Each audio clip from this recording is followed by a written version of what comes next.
Assalamualaikum warahmatullahi wabarakatuh. Hello everyone, how are you today? I hope you are all in a good condition. Welcome to Tefl class, teaching English as foreign language with me, Yasinta Wulandari. In this class, we are going to talk more about teaching English as foreign language. But today, we are going to focus on one topic, teaching integrated language skills. But before we talk more about it, I will give you several questions.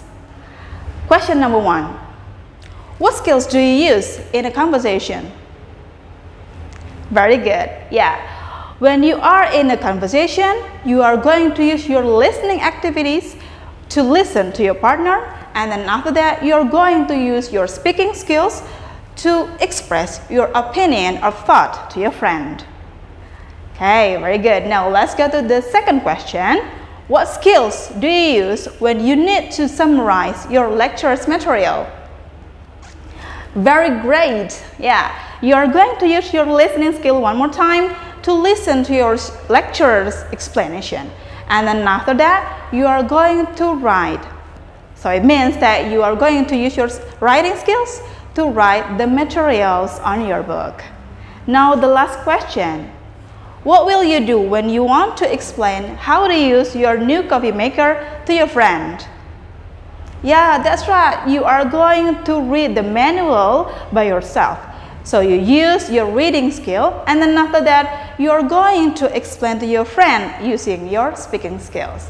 Yeah, so what is actually we are talking about?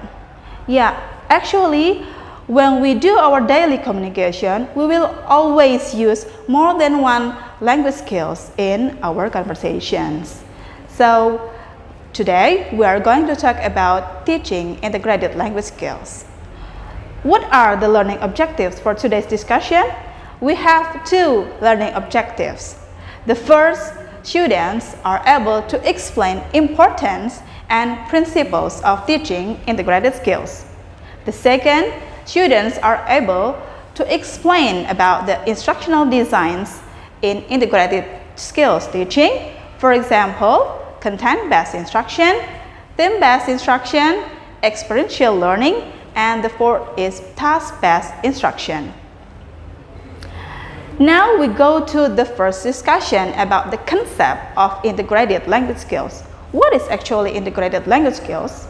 Yeah, when we talk about teaching integrated skills, it means that teaching language skills which is focusing not only one skill or segregated skill, but we will invite more than one language in a learning activity.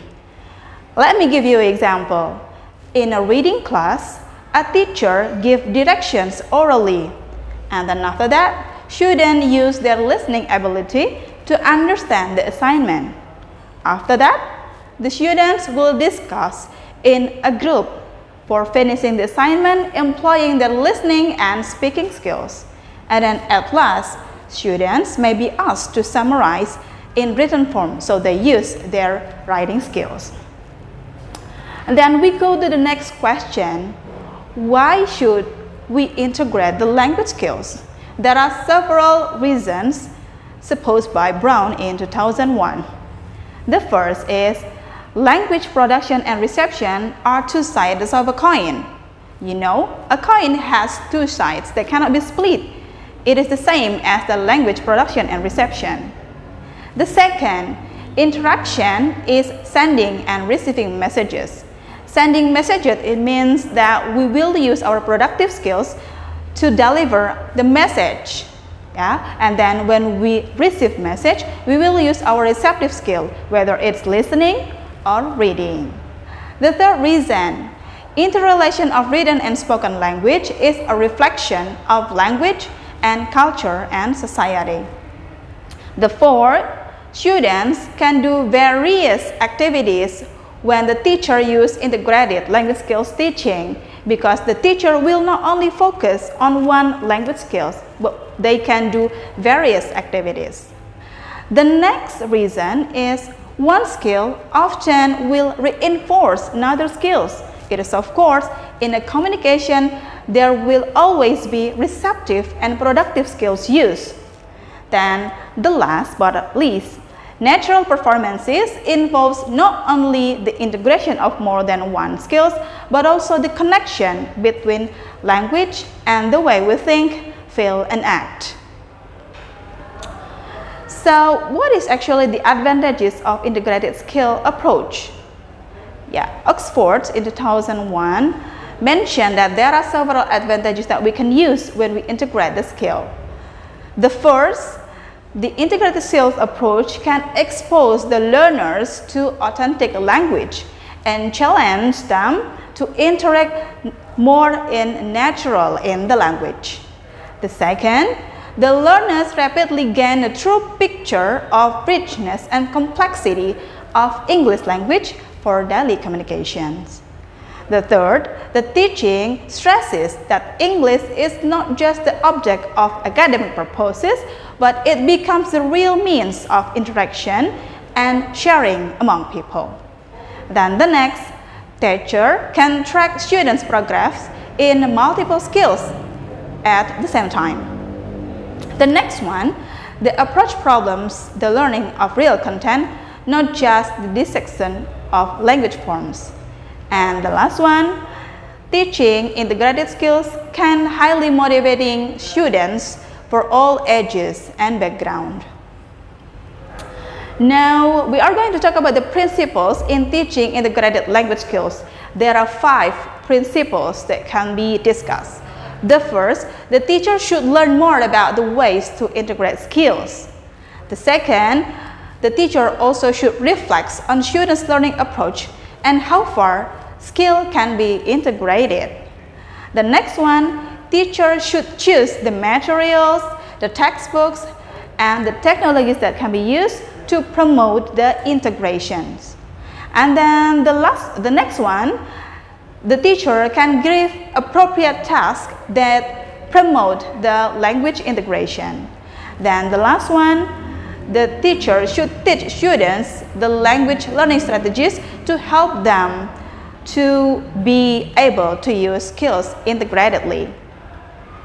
Now we are going to talk about several models of integrating skills teaching in a classroom.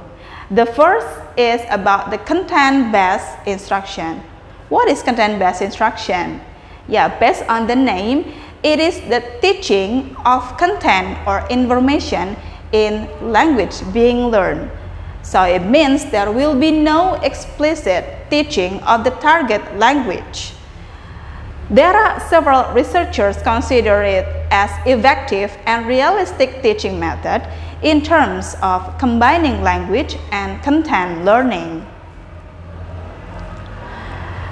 And then we are going to talk about features of content-based instruction by Crandall in Ho.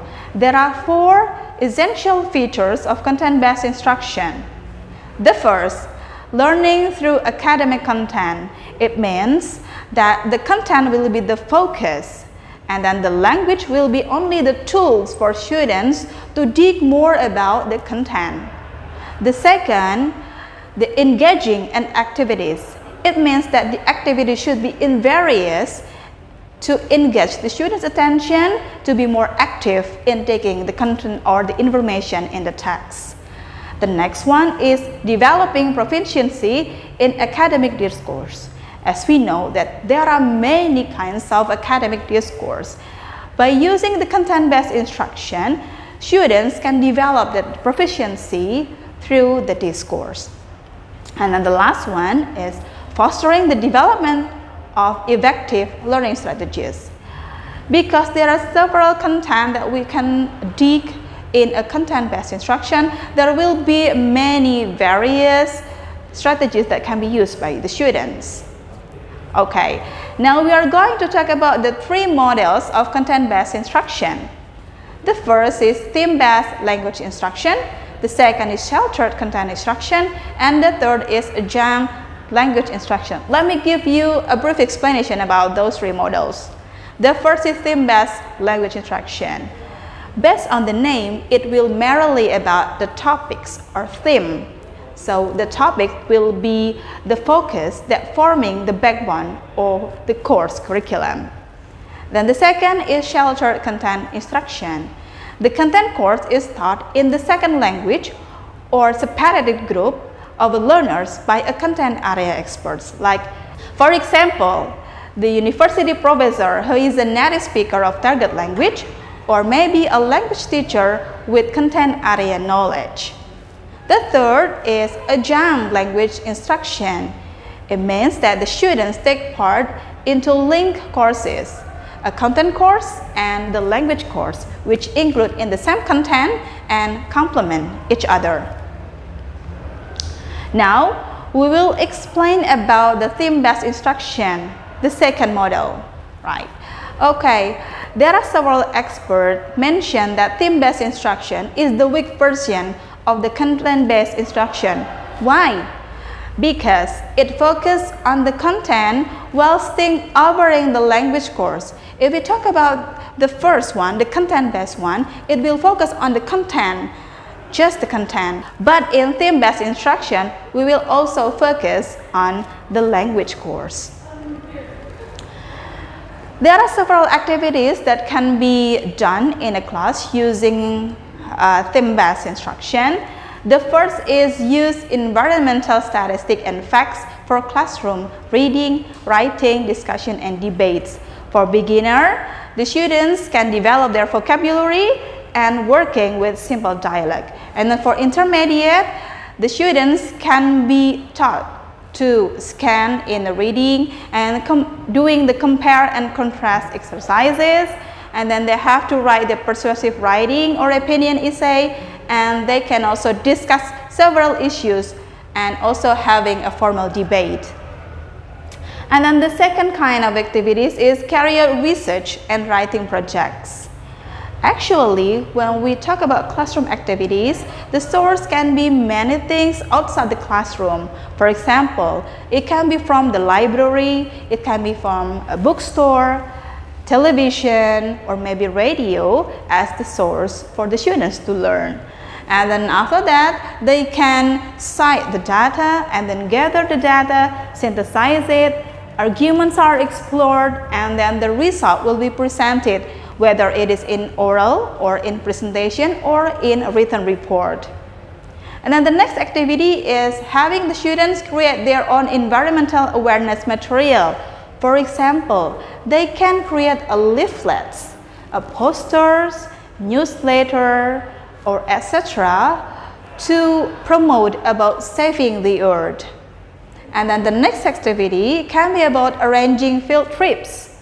Yeah, the field trips can be done to several places. For example, to recycling centers, and then factories that practicing recycling, or maybe wildlife preservers. And then the last one is conducting simulation games. Yeah, now we are going to talk about the experiential learning. What is actually experiential learning? So when we talk about experiential learning, it means experience. Yeah, the learning that gives students concrete experience through which they discover a language principle by themselves. So the learning will put more emphasis on the psychomotoric, on language learning by involving learners in actions into which language is included and reinforced.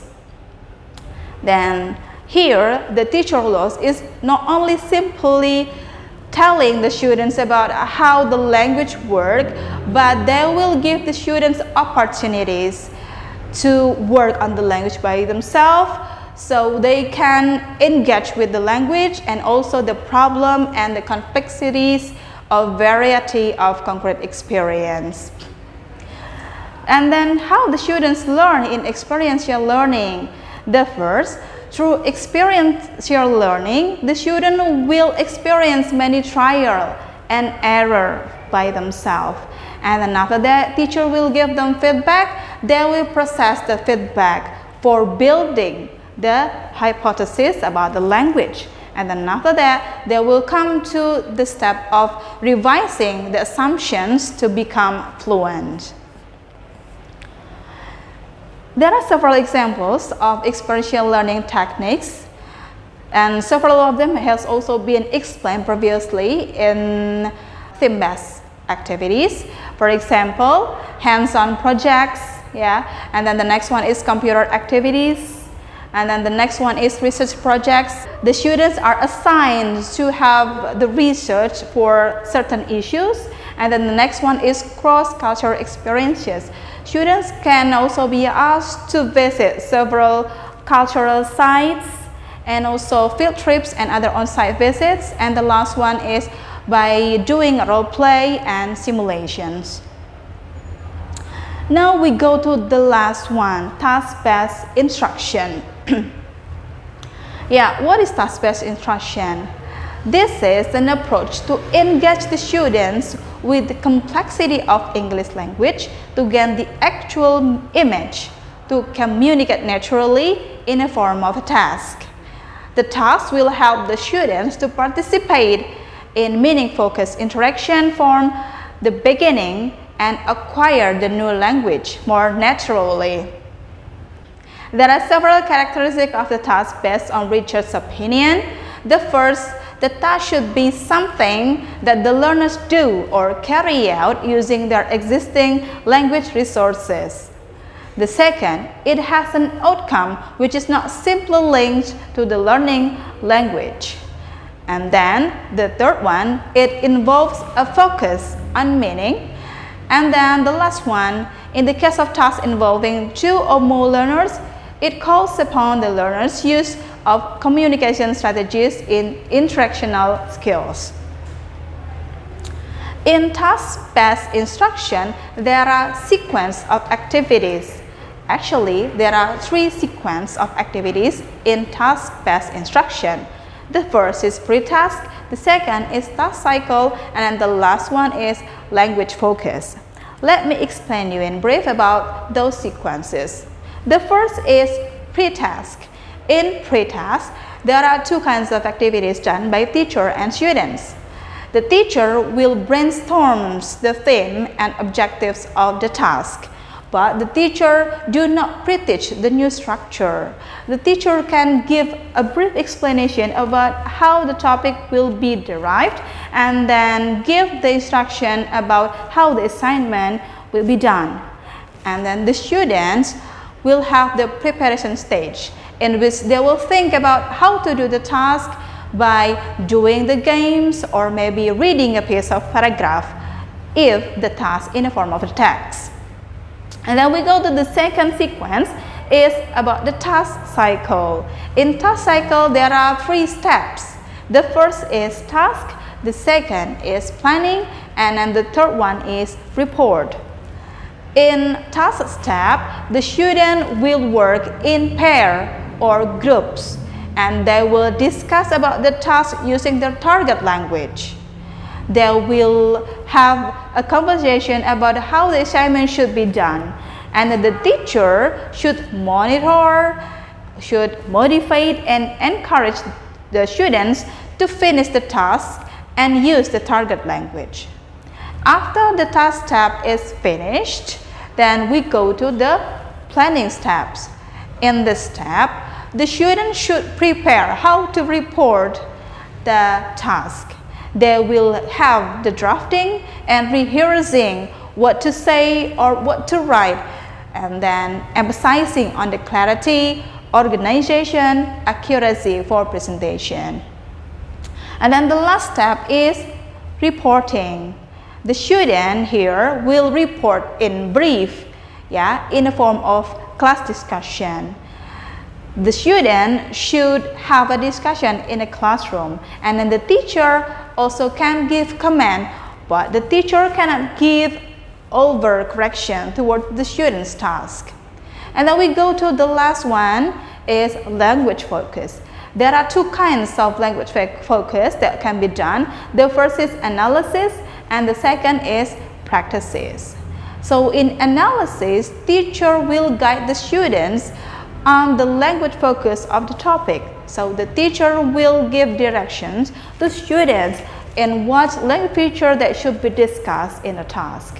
And then after that, in practices, the teacher should reinforce the language use using the result of the analysis through several practices. For example, from the repetition, games, or exercises. Now we go to the summary of today's topic. So when we talk about implementing integrated skill, actually employing the integrated skill in our class will actually move toward improving our teaching quality to English learners. And teaching integrated skills will help students learn the whole language they needed. Because in communication, in real communication, we cannot separate between receptive and productive. If we speak, if we have a communication with others, we will use our listening skill, and then our partner will use speaking skill to deliver their thoughts. And then in implementing the integrated language skills teaching in the classroom, there are several instructions that can be done to help teachers implementing the integrated skills teaching. For example, the content-based instruction, theme-based instruction, experiential learning, and task-based learning. There are several references that you can read to deepen your knowledge about how to teach integrated speaking skills. I have already provided in the slides. You can read it by yourself. Then the next one, we are going to have the exercise. I have provided 5 questions that you should answer at the exercise to help you dig more about the integrated language skills. You can read it by yourself. Those are 4 or 5 of exercises that can help you review about the material that we have discussed. I think that's all for today's discussion. Hopefully you can understand what I have already explained to you. And then let's meet in our next video. Thank you for your attention. Wassalamualaikum warahmatullahi wabarakatuh.